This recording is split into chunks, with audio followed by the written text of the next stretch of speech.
You always don't need fancy things to start filmmaking, but just with basic few things you can start filmmaking, and as you grow you can gather more knowledge and buy new things to even level up your game. So in this video today we are talking about the basic things, basic gears that you need to start filmmaking and start producing content. But before any further ado, let's roll the intro.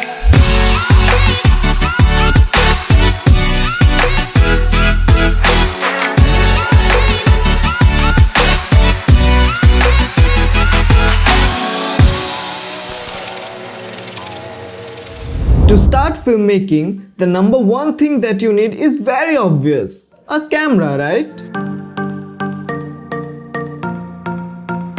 You always don't need a dedicated camera like a DSLR or a mirrorless camera to shoot your videos to start filmmaking. But even you can start with a smartphone. Nowadays, smartphones are capable enough to produce good quality videos, and it is improving with years. Now the smartphones are capable of shooting in 4K even at 60 FPS, and also some smartphones I have recently seen are now have the capability of shooting in 8K. But if you are shooting in a mid-range phone, then I will not suggest you to use the 4K or the 8K quality if that is given in your smartphone, because often in mid-range smartphones the maximum quality given by the smartphone, offered by the smartphone, is not good enough for the video.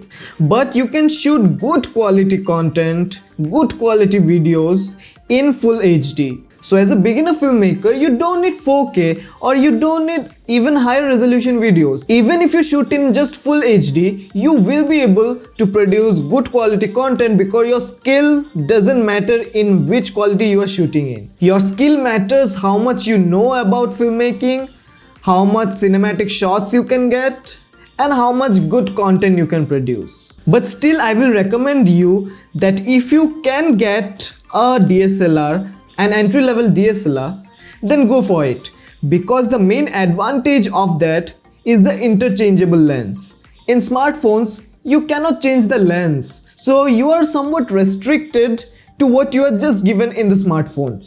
But in DSLRs, even if the body is not that good, even if the body is not good in low light or other things, but still with different lenses, you can get a very good and sharp image. Now coming into the gear number 2. Now this is only needed if you buy a DSLR. Lenses, right? You don't need to spend all of your money buying the fancy lenses and empty your bank account. But just strategizing and planning your things can be very helpful to you buying some good lenses. Now as a beginner filmmaker, you just need some basic lenses. One is a zoom lens covering most of the focal length.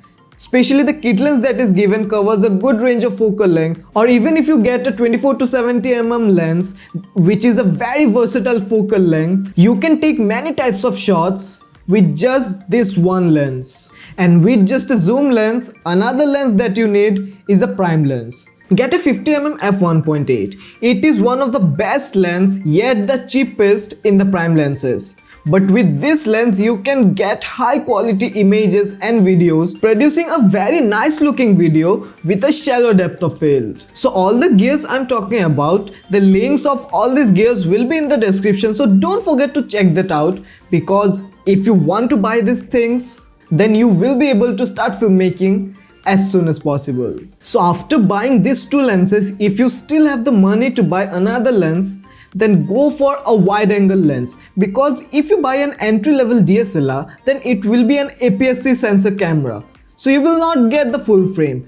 So even the kit lens, which is 18 to 55 mm, the 18 mm which is actually a wide focal length, but due to the APS-C sensor, you will not get that 18 mm. So your 18 mm will basically be a close to 30 mm focal length. So get a wide angle lens for an APS-C sensor camera to get that wide cinematic shots. So the next thing that you need also only applies in most of the times is if you have a DSLR, that is SD cards. So I will assume that if you have a smartphone, then your smartphone will have a lot of storage and there will be enough available storage to produce a lot of videos. Because after shooting a day, you can transfer that videos into your laptop or your storage device. Because nowadays smartphones come with a lot of storage, 64 gigs or 128 gigs or even 256 and 512 gigs. So I don't think you will need a storage or need a SD card for your smartphone. But if you need, then get a 64 gigs SD card and you will be good to go. But if you have a DSLR, if you're starting with a DSLR, then you will need SD cards. And don't buy cheap SD cards, because you shoot whole day, you do that hard work, and if you go home and want to transfer those files into PC and then you see your SD card is corrupted. So there is no worse feeling than that. So spend a little more money to get at least a good SD card. Get a 64 gigs or 128 gigs SD card and you will be good to go as a beginner filmmaker. Now the next thing that you need is a microphone. Audio is very much important as important as the visuals. So beginner filmmakers often tend to neglect this part. You don't need super high quality and expensive microphone. Get a decent microphone depending upon what you do. If you do a lot of vlogging stuff, then get a shotgun mic. And if you do a lot of sit and shoot videos for your YouTube or for any purpose, then I will suggest you to get a lapel mic because they come very handy. So again, all the links will be in the description, so don't forget to check that out. Even I have two different types of microphones. One is a shotgun mic from Boya and another is also from Boya, which is a lapel mic. So I use both of them for two different purposes. Now the next thing that you need is a good light.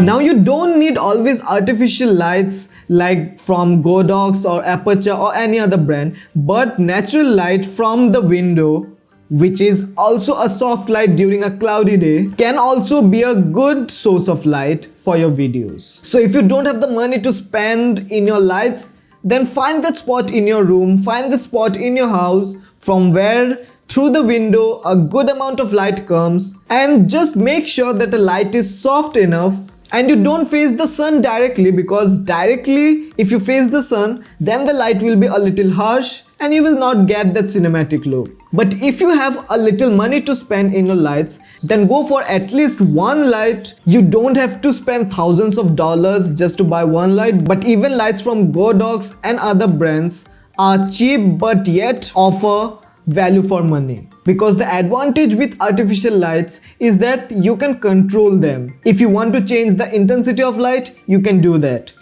And the most important advantage to create cinematic shots with those lights is that you can create depth between the subject and the background. So currently I am in my home and I don't have the light here. I have a light which is a cheap light in my studio there, which is a bit farther away from my home, but due to this pandemic situation I am not able to go there. But the main point of this is that if I used a artificial light, then I can focus that light only on me, creating a depth between me and the background. But now the light is coming from the window, the directional light, which is filling the entire room with the same intensity. And this is the reason why there is not much depth between me and the background.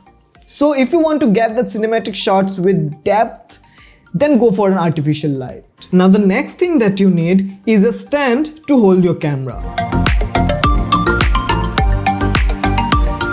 Now there are many types of stands. A tripod, a GorillaPod, a mini tripod. Depending upon what you are doing, you can get different things. If you make only YouTube videos and stuffs like that, where you are just sitting and making videos, then maybe tripod will be the best option for you. But if you are doing a lot of vlogging stuff, then maybe GorillaPod and mini tripod will come in very handy for you. Even mini tripods are so small that they can just fit in your pocket. So just grab that thing, put that inside your pocket and go anywhere with that tripod. So you don't need to spend a lot of money buying that, but depending upon what is the weight you are going to put on that, because if you are going to put heavy lenses and heavy cameras on that, then you will need a good tripod, a strong tripod. So before buying a tripod, always check out the payload capacity, because that is very much important. You are spending a lot of money buying a camera and then just buying a very cheap tripod which may fall anytime and just break your camera and lenses. You don't want that, right? No one wants that. So do your research before buying things, like which one should you buy. Do you need to spend that extra money to get that extra feature? So do some research and buy and plan your things and just start filmmaking. So the next thing that you need is a stabilizer. Now if you have the money to buy gimbals, then you can go for gimbals, but you can also go for glide cams, which are about 1/3 the price of a gimbal. Even I have seen many filmmakers who prefer glide cam over gimbal in most of the cases. So get a glide cam. The only thing that you need is practice, because learning a gimbal is much more easier than learning a glide cam. So you need to put that extra effort learning a glide cam and how to balance it and how to get super stable cinematic shots with a glide cam. So the next thing that you need is an ND filter. Now this is very much important, because if you want to get that super bokeh shots during the daytime in the sunlight, then you will not be able to do that if you don't use an ND filter. Because with the 180 rule, if you are shooting in 24 frames per second, your shutter speed will be 1/50th of a second. But if you then wide open your aperture like f2.8, then you will not be able to do that. Your total image will get just overexposed. So then you will just have to increase the f number like f11 or f16 to get a properly exposed image. But then you will not get that bokeh. You will not get that shallow depth of field. So to shoot during the daytime with wide aperture, you will need an ND filter. So in simple words, ND filters are nothing but just sunglasses for your lenses. So the last thing that you need is a camera bag, right? After you have bought all the things, you need a proper good camera bag to carry all those things. Your camera bag should be waterproof, should be tough enough so that if you drop the bag, your products inside that bag don't get damaged. So get a good quality camera bag depending upon how much things you need to carry and how much you are traveling. So these are the things you need to start filmmaking. So plan your things, prioritize your things, and get these things one by one. And after you get the basic gears, don't focus on gears much, but focus on your skills, focus on improving your knowledge, your skills to grow as a filmmaker. So I hope you liked this video, and if you did, then don't forget to smash the like button. And if you are not yet subscribed to my channel, then what are you waiting for? Consider subscribing it. So that's it for today's video. See ya.